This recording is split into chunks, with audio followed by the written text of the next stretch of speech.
الرحمن الرحیم۔ اللہ تبارک و تعالیٰ کے پاکیزہ نام سے آغاز کرتے ہیں جو بہت مہربان نہایت رحم والا ہے۔ درس بخاری کا سلسلہ جاری و ساری ہے اور الحمدللہ پچھلے پروگرام میں 462 نمبر 462 نمبر حدیث پاک ہم نے عرض کی تھی اور اس پہ درس کی سعادت حاصل کی تھی۔ اگلا باب امام بخاری رحمۃ اللہ علیہ نے قائم فرمایا کہ باب الخیمتی فی المسجد للمرضى وغیرہم،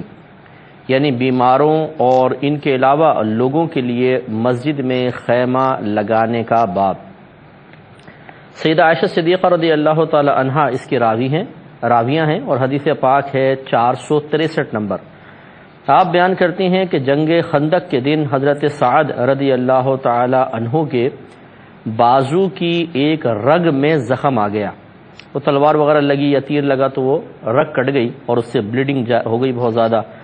تو نبی کریم صلی اللہ علیہ وسلم نے مسجد میں ان کے لیے ایک خیمہ لگا دیا تاکہ لوگ ان کے قریب سے عیادت کر لیں، ان کے پاس آ کے ذرا ہمدردی کا اظہار کریں۔ اور مسجد میں بنو غفار کا بھی خیمہ تھا، یعنی ایک اور قبیلے والے بھی تھے، ان کے لیے بھی نبی کریم صلی اللہ علیہ وسلم نے خیمہ لگانے کی اجازت مرحمت فرمائی۔ پھر لوگوں کو صرف اس چیز نے خوف میں، روب میں، پریشانی میں مبتلا کر دیا کہ حضرت سعد رضی اللہ تعالی عنہ کی طرف سے خون بہہ کر آ رہا تھا، یعنی وہ بلڈ رکا نہیں بلکہ وہ پھر رشتہ ہوا آگے آ گیا، تو لوگ خوف زدہ ہو گئے۔ پھر لوگوں نے کہا کہ اے خیمے والو، یہ کیا چیز ہے جو تمہاری طرف سے ہمارے پاس آ رہی ہے؟ تو لوگوں نے کہا کہ یہ تو حضرت سعد رضی اللہ تعالی عنہ کے زخم سے خون بہہ رہا ہے، یہ وہی ہے۔ تو پھر جا کر جب دیکھا تو پس وہ اس میں فوت ہو گئے تھے، یعنی اس زخم کی وجہ سے آپ کا انتقال ہو گیا تھا۔ تو اس سے معلوم ہوا کہ ایک بات تو یہ کہ اگر ضرورت ہو، صحیح ضرورت ہو، تو مسجد میں خیمہ وغیرہ لگا کر وہاں پر کسی کا قیام بھی شرعاً جائز ہے۔ اور یقینی سی بات ہے کہ آپ لوگ کوئی معتکفین تو نہیں تھے، اس کا مطلب ہے کہ غیر معتکف بھی کسی صحیح ضرورت کی بنا پر مسجد میں قیام کر سکتا ہے، خصوصاً جب حاکم اسلام ہو، جیسے کہ نبی کریم صلی اللہ علیہ وسلم کی مختلف حیثیتیں ہیں۔ اگر آپ دیکھیں تو ایک حیثیت آپ کی حاکم اسلام کی بھی ہے، تو حاکم اسلام جب حکم دے دے تو پھر بہرحال، اور آپ شارع علیہ السلام بھی تھے،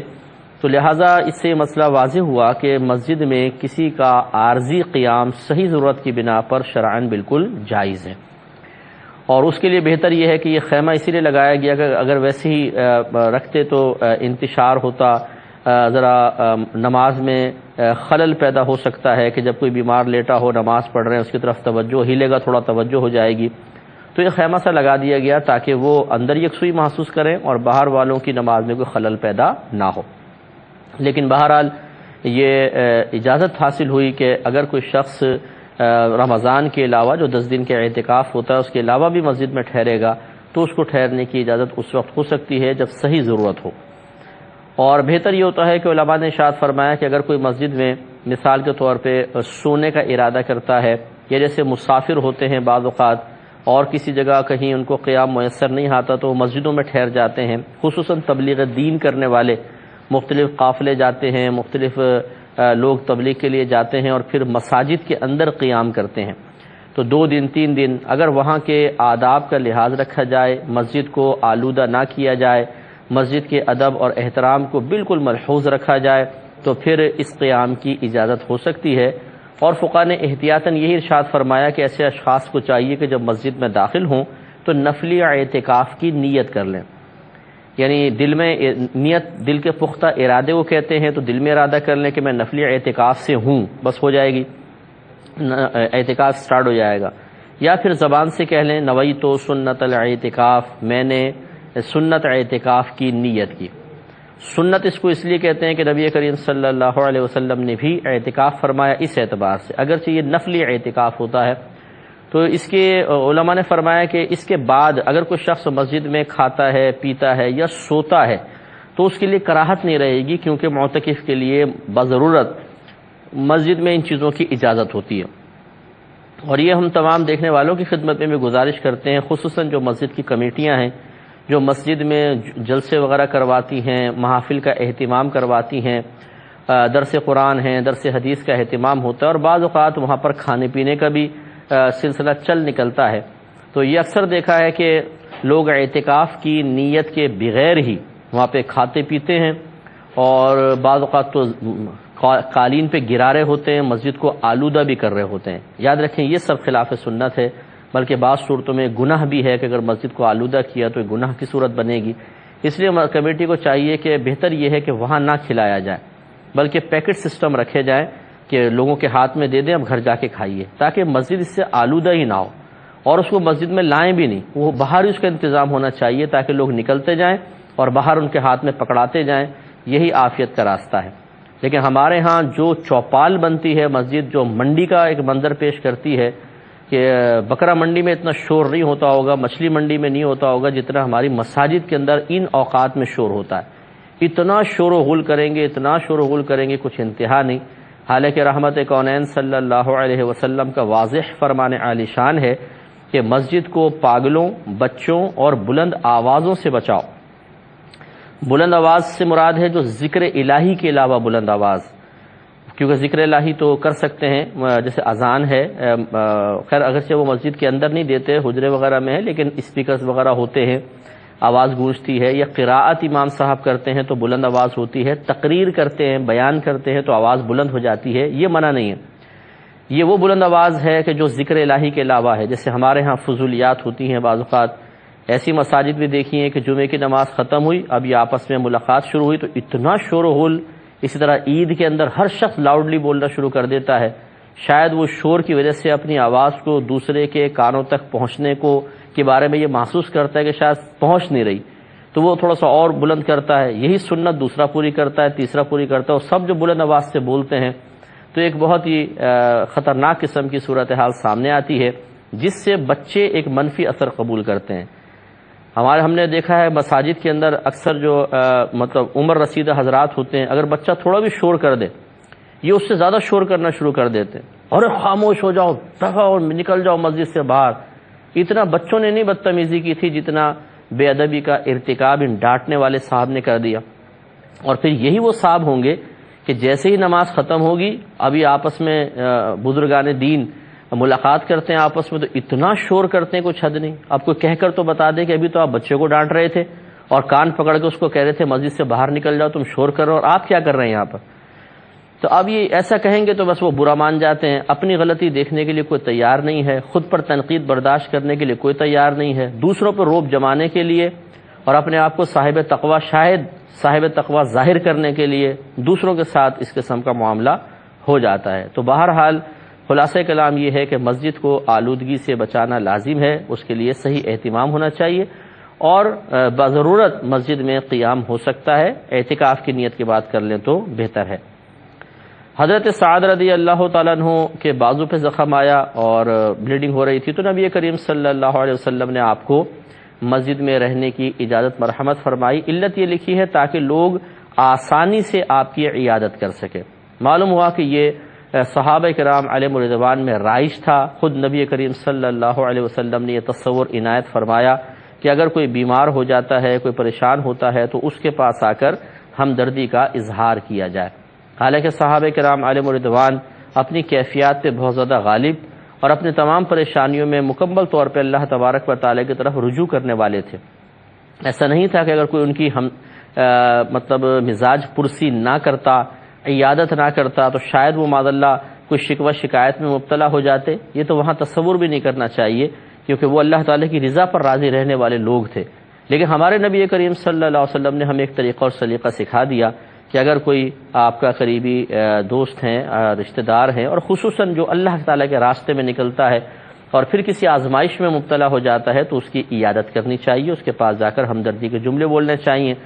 اگر آپ کے پاس وقت ہو تو، کیونکہ یقینی سی بات ہے کہ یہ ایسا تو نہیں ہوا ہوگا کہ اگر آپ حضرت سعد رضی اللہ تعالیٰ عنہ مسجد میں ٹھہرے تو ایک صحابی نے آ کر عیادت کی ہوگی، جس کو وقت ملا ٹھیک ہے وہ آ گیا۔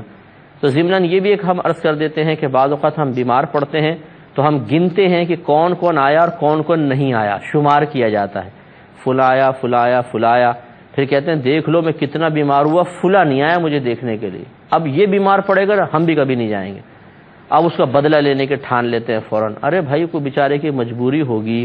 ہو سکتا ہے پریشانی ہو سکتا ہے وہ جان بوجھ کر بھی نہیں آیا، تو کیا شرعی لحاظ سے یہ وجہ ناراضگی بنانا صحیح ہے؟ کم از کم کچھ اپنا خود احتسابی کا عمل بھی اپنے لیے جاری کیا جائے، کچھ ذہن لڑایا جائے کہ ہم کر کیا رہے ہیں،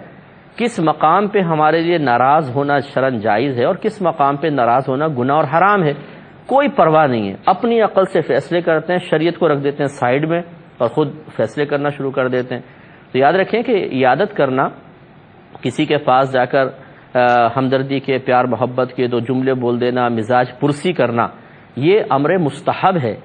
یعنی کریں گے تو ثواب ملے گا، نہیں کریں گے تو گناہ نہیں ہے. جب شریعت اس کی شرعی حیثیت یہ رکھ رہی ہے کہ آنے والا آئے تو اچھی بات ہے، نہ آئے تو اس کو شریعت کہتی ہے تو گناہ گار نہیں ہو رہے، تو پھر آپ اور میں کون ہوتے ہیں کہ ہم اس کو اتنا بڑا قصوروار تصور کرنے لگ جائیں کہ اس سے کلام ترک کرنا، میل جول ترک کرنا اپنے لیے شرعاً جائز سمجھیں، حالانکہ قطع رحمی حرام ہے. اس کا آنا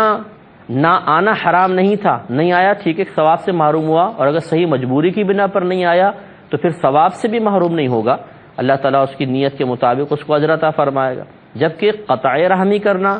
رشتہ توڑ دینا بلا کسی وجہ شرعی کے، کسی کو انتقام کا نشانہ بنانا، یہ حرام ہے، مکروہ تحریمی ہے، یہ گناہ ہے. تو ایک شخص گناہ نہیں کر رہا، ہم خود گناہ کر رہے ہیں، پھر بھی تقوی والے ہم ہیں، وہ بیچارہ نہیں ہے. یہ غلط روش ہے، اس سے بچنا چاہیے. تو بہرحال اگر مسجد میں اگر کوئی شخص مطلب کہیں پہ بیمار ہے، عیادت کر سکتے ہیں. پھر دیکھیے خود رحمت کونین صلی اللہ علیہ وسلم نے چونکہ آپ کو وہاں رکھا اور لوگ آ کے عیادت کر رہے ہیں، تو اس کا مطلب یہ ہوا کہ ایسا نہیں تھا کہ وہ کوئی اپنی بیماری کو کیش کر رہے ہیں یا کوئی شکوہ شکایت معاذ اللہ مقصود ہے. معلوم یہ ہوا کہ اگر کوئی مریض ہو جاتا ہے اور لوگوں کو بتاتا ہے کہ جی میں مریض ہوں اور لوگ اس کی عیادت کے لیے آتے ہیں، تو اس سے کوئی اس کے بیماری پہ صبر کا ثواب کم نہیں ہو جاتا، نہ یہ کوئی معیوب چیز ہے. ہاں اگر کوئی مطلب خواہش یہ رکھے کہ بس وہ لوگ میرے پاس آئیں اور میری صبر کی داد دیں، میری ہمت کی داد دیں جو میں بیماری سے لڑ رہا ہوں، یعنی اللہ کے لیے وہ اس کو برداشت نہ کرے بلکہ لوگوں کو دکھانے کے لیے کرے، اور جب لوگ چلے جائیں تنہائی میں تو پھر معاذ اللہ اللہ تعالیٰ کو برا بھلا کہنا شروع کر دے، یا اللہ تعالیٰ تو نے میرا ہی گھر دیکھ لیا، میرے اوپر ہی تو نے مصیبت نازل کر دی، مجھے تو نے بیمار کر دیا، مجھے محتاج کر کے پٹخ دیا، تیرا کیا فائدہ ہوا، یہ کیسا انصاف ہے، یہ کیا معاذ اللہ ظلم ہے. اس طرح کے بھی لوگ ملتے ہیں کہ لوگوں کے سامنے بڑے صبر کے پہاڑ بنیں گے، اور او بھائی لوگ کہیں گے واہ جی کیا بات ہے آپ کی صاحب، کیا صبر و تحمل ہے، اور جہاں وہ باہر نکلے نہیں تو وہاں پہ اللہ سے لڑائی شروع کر دی. وہ گھر والے زیادہ بہتر جانتے ہیں، کیونکہ گھر والوں کے سامنے پھر انسان بہت زیادہ تکلف، اداکاریاں اور ریاکاریاں کر نہیں سکتا ہے، وہ پھر وہ اپنے خول سے باہر آ جاتا ہے. تو گھر والے جانتے ہیں کہ یہ لوگوں کے سامنے تو کتنی کامیاب اداکاری کر رہا تھا، لیکن جہاں لوگ گئے تو پھر یہ دوبارہ حقیقی دنیا میں لوٹ آیا اور یہ حرکتیں شروع ہو گئی. یہ غلط طریقہ ہے. بیماری ہو صبر و تحمل کا مظاہرہ کریں. اب اگر کوئی آپ سے پوچھتا ہے کہ آپ بیمار ہیں تو بتانے میں کوئی حرج نہیں ہے، چھپانے کی بھی ضرورت نہیں ہے کہ نہیں اللہ کرم ہے بس میں صحیح ہوں اور یوں ہوں، لیکن ظاہر بھی کر رہے ہیں کہ بیمار بھی ہوں، ہمدردی کے جملے بھی کہہ دو. تو اس طرح کی کوئی ضرورت نہیں، سیدھی سیدھا کہہ دیں ہاں یار بیمار ہوں، لیکن پھر بھی ہر حال میں اللہ تعالیٰ کا شکر ہے. یہ بہت پیاری بات ہوتی ہے، الحمدللہ رب العالمین علی کل حال. سرکار نے صحابی سے پوچھا آپ کیسے ہیں، انہوں نے یہی جواب دیا الحمدللہ رب العالمین علی کل حال، کہ اللہ تعالیٰ کا بڑا کرم ہے، اللہ کے لیے حمد ہے، اللہ کا شکر ہے ہر حال میں. تو سرکار نے ارشاد فرمایا میں تمہاری زبان سے یہی سننا چاہتا تھا. یہ بھی بڑی پیاری بات ہے کہ اگر کوئی ہمارے پاس آتا ہے تو یہ نہیں کہ شکوہ شکایت کے انبار لگا دیں. ایک ہوتا ہے اپنی بیماری کا اظہار کرنا، یہ منع نہیں ہے، آپ کر سکتے ہیں میں کیا ہوا خیریت ہے، بخار ہو گیا 2 دن سے، فلاں مرض ہو گیا، نزلہ ہو گیا، کہہ دیا آپ نے. ایک ہے کہ پھر اس کی تمہید شروع کر دی، اس کے بعد تبصرہ شروع کر دیا، یار بخار ہو گیا، توڑ کے رکھ دیا بخار، پتہ نہیں کب یہ مصیبت دور ہوگی کیا یہ، اور پھر اتنے سارے شکوے شکایت. یہ غلط طریقہ ہے، صبر و تحمل کرنا چاہیے. تو خلاصہ کلام یہ ہوا کہ اگر آپ کوئی بیمار ہو جاتا ہے اور اعلانیہ طور پہ لوگوں کے سامنے وہ بیمار بیٹھ جاتا ہے کہ لوگ آ کے عیادت کریں، تو اس میں کوئی حرج نہیں ہے. اس کو یہ سمجھنا کہ جی یہ صبر و تحمل نہیں کر پا رہے اور ہمدردی کا اظہار ہمدردی چاہتے ہیں اور صبر و تحمل کے منافی ہے شاید یہ چیز، ایسی بات نہیں ہے، یہ شرعاً جائز ہے. اور پھر حضرت سعد رضی اللہ تعالی عنہ کی کثرت سے خون بہنے کی بنا پر آپ کا وصال ہو گیا. کیونکہ پہلے دور میں بہرحال موت کا تو وقت مقرر ہی ہے، تو یہ تو ہم نہیں کہیں گے کہ اگر ان کو یہ فلاں سہولیات مل جاتی تو وہ نہ فوت ہوتے، فوت تو ہونا ہی تھا، لیکن ہر چیز کا کوئی نہ کوئی دنیا کے اندر ایک ظاہری سبب بھی ہوتا ہے۔ تو یہ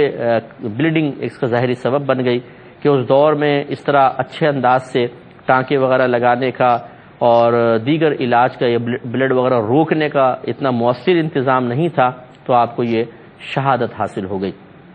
اللہ تعالیٰ کی راہ میں اگر کوئی اس طریقے سے لڑتے لڑتے شہید ہو جاتا ہے، یعنی قتل ہو جاتا ہے، تو اس کو شہادت کا مقام ملتا ہے۔ لیکن ایک ہوتا ہے شہید فقہی۔ شہید فقہی وہ ہوتا ہے جو میدان جنگ میں کسی اللہ کے لیے لڑتے ہوئے دشمن کی طرف سے آلات جارحہ سے، یعنی ایسا آلہ کہ جو قتل کے لیے ہو، جیسے تلوار ہے، چاقو ہے، آج کل گنز وغیرہ ہیں،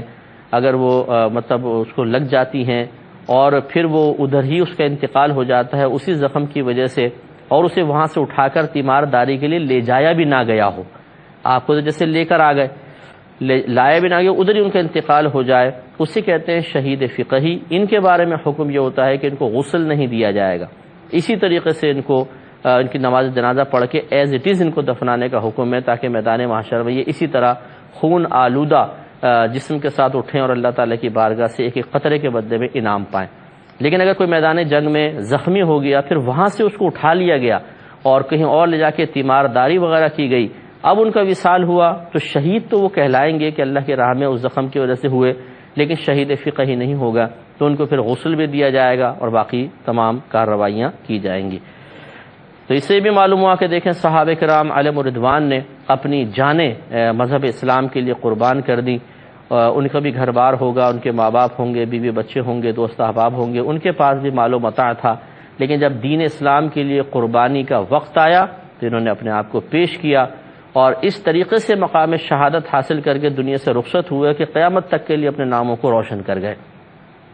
تو دین کوئی ان کی ذاتی میراث نہیں تھی، ذاتی جاگیر نہیں تھی کہ جس کی حفاظت کے لیے انہوں نے اپنی جانیں قربان کی، بلکہ دین جس طرح صحابہ کرام علیہم الرضوان کے لیے تھا، اسی طرح آپ کے میرے لیے بھی ہے۔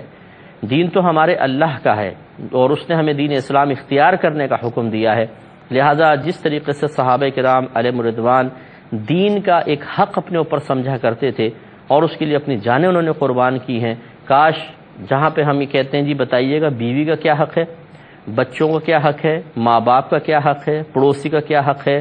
دوست کا کیا حق ہے، استاد کا کیا حق ہے، افسر کا کیا حق ہے، حاکم اسلام جو اچھا ہو، صحیح ہو، انصاف کرنے والا اس کا کیا حق ہے، تو اور مسافر کا ساتھ ہمارے سفر کرنے والے کا کیا حق ہے، تو پھر ساتھ ساتھ یہ بھی کاش ہماری زبان پر سوال آئیں کہ اسلام کا ہم پر کیا حق ہے۔